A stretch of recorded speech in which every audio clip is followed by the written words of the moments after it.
Serwah, who is coordinator, Eco-Conscious Citizens. Thank you very much for your time and good morning to you. Hello, madam. Can you hear me?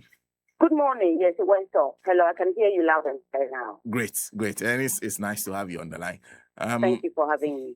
Let me, okay, so of course, the preamble is clear. This government came to power on the back of a lot of concerns raised by those of you in civil society, the average Ghanaian, about the fight against illegal mining and the fact that we're not seeing results under the former government. So far, your honest assessment as the president prepares to address the nation on the state of the nation. Well, let me focus on the state of the environment. And I think that the facts speak for themselves. We're in opposition. We have been told that the president was the commander-in-chief of the armed forces and that if he wanted to end illegal mining, he could do so. He's been here for about a year, and illegal mining is going on unabated. What it was is that we found out that the district assembly, a number of them, seem to be giving protection to the irresponsible miners. You may be aware that Joy had an expose where they pretended to be illegal miners, and they actually got a permit or license for their chanfan when chanfans are banned because they're not supposed to be mining on the water bodies. And the DCE is still opposed. So this is very worrying. We've heard about party chairmen who go around collecting money from illegal mining. So to some extent, it looks like musical chairs. One set of people who were involved in irresponsible mining have been replaced by another set who are accomplices and are collecting money from irresponsible mining. So from where we are sitting, it does not look good. Our rivers are still being poisoned. Our landscape and food is still being poisoned. Our forest reserves are being decimated.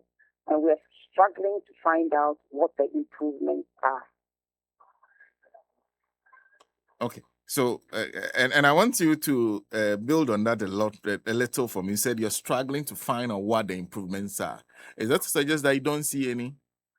Well, we have formed memos. I'm sure they want to do a good job, but they need to be properly resolved.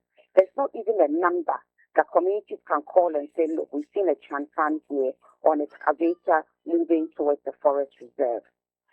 To date, we've asked for a dedicated number. We haven't got it. And they are not well resolved. We found out a number of occasions where they've had to retreat because they were not well resolved and the numbers were too many for them. Another area of concern is community. In Action 2, for instance, the activists who were fighting to protect their water bodies, their only source of drinking water, the Action 2 stream, they are being prosecuted for allegedly burning an excavator. The irresponsible miners who are polluting the Action 2 stream are walking free. I have spoken to the Attorney General. We have sent a petition, but still the prosecution is ongoing. In Zima East, you had a young boy who was murdered. No charges have been brought against the murderers or the person who caused his death, who shot him, and they are allegedly related to the mining company that was there. No charges have been brought from the unlawful killing. Some charges were brought for illegal mining. That my understanding is that the AG has caused the charges to be dropped because there wasn't sufficient evidence. So look at the two cases. Activists are being prosecuted for trying to protect their landscape, and then persons who have caused the death of a 13-year-old are walking free. It does not look like we are robustly putting systems in place to fight the menace, the canker. There's an existential threat. And we just seem to be, a few good initiatives, but not following them through as well as we should. We come to the Forestry Commission. They are mandated to take care of our forests. The persons who are putting their lives on the line do not even have bulletproof vests. But apparently, before they can get that, they should be given paramilitary status. This hasn't been done. Also, a while back, we had the military base close by some of the forest reserves. They've been removed. They haven't come back.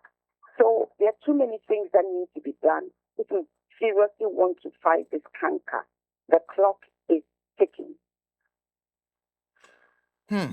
So I'm guessing then what you expect to hear from the president tomorrow in terms of the way forward. Well, I intend to hear that the Navy is going to be patrolling our water bodies. It's going to remove the champans, arrest the environmental terrorists. They're going to be prosecuted. If found guilty, the polluter pays principle will be applied, which means that their assets will be sold and used towards the cost of restoration of or reclamation, whatever you want to call it. I want to hear that all the champans we have been seeing on the roadside in the mining communities are going to be removed, those that are close to police stations. I expect to hear that the DCE who have been complicit in the illegal mining, starting with the one at Amante, the subject matter of the Joy expose has been suspended whilst investigations are ongoing and that he will be prosecuted. I want to hear that EI 144, which declassifies parts of Achimota Forest, has been repealed. And I also want to hear that the charges against the Action 25 have been dropped and that in the Northeast District, the persons who killed the teenager Master in cancer are going to be held accountable. This is just a starting point. I want to hear that there are going to be key performance indicators so that in the mining areas, if mining is going on unabated, the DCEs or MCEs, the police command, and the chiefs will have a case to answer. Because irresponsible mining cannot go on. As we are seeing in the case of Jema, irresponsible mining cannot go on if the chief, the political authority, and the police command say no. It cannot go on. So a lot more accountability measures. Definitely. And we also want to hear that when complaints are made against party chairmen and so on and so forth who are complicit, they will immediately be dealt with. Because what is happening is not the best. Complaints have been made against MPs, DCEs, party chairmen who are either complicit or actively involved, and nothing seems to be happening.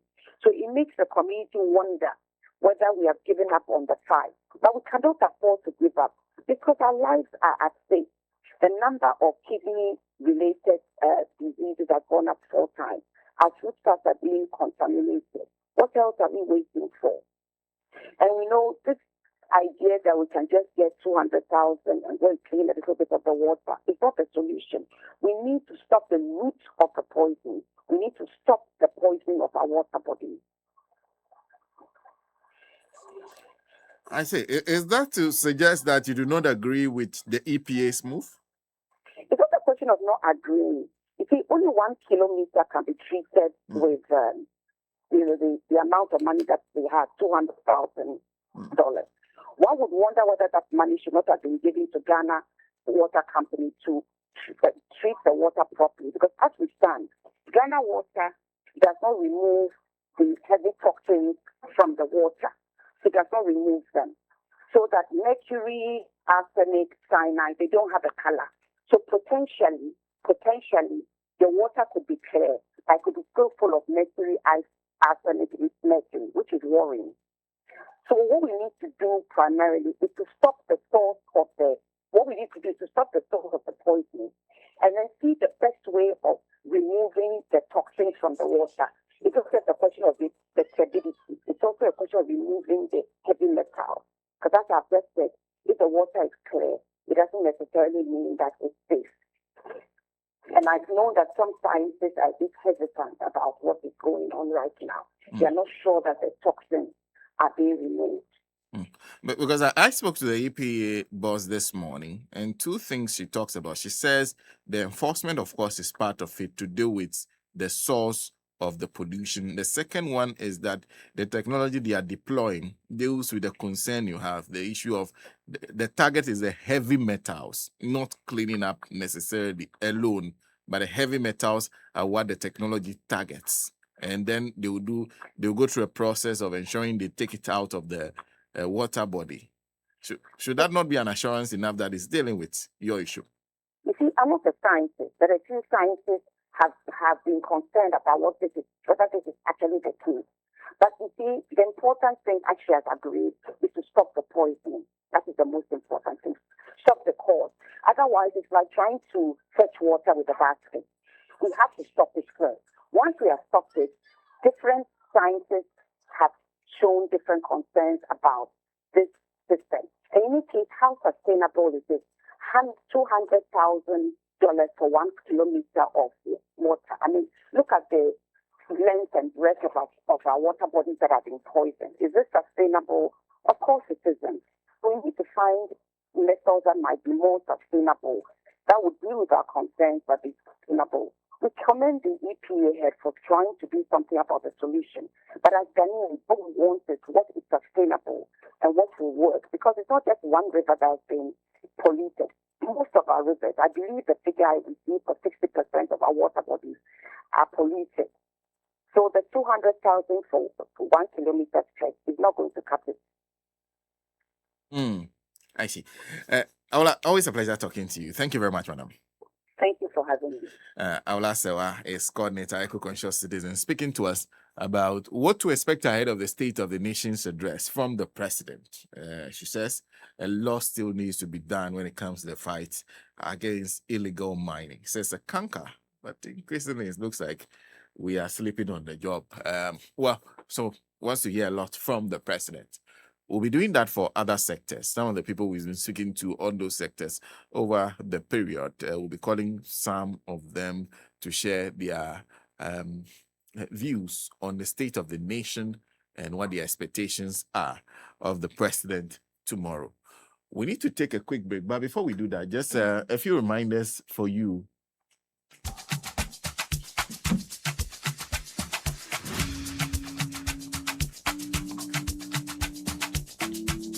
Let me tell you a story. When Kofi's shop caught fire, he didn't just lose goods, he lost hope. But you know what? SIC Insurance was there to help him rebuild, restore, and smile again. Makes sense, right? When Aram's car was damaged, SIC responded with speed, getting her back on the road and back to joy.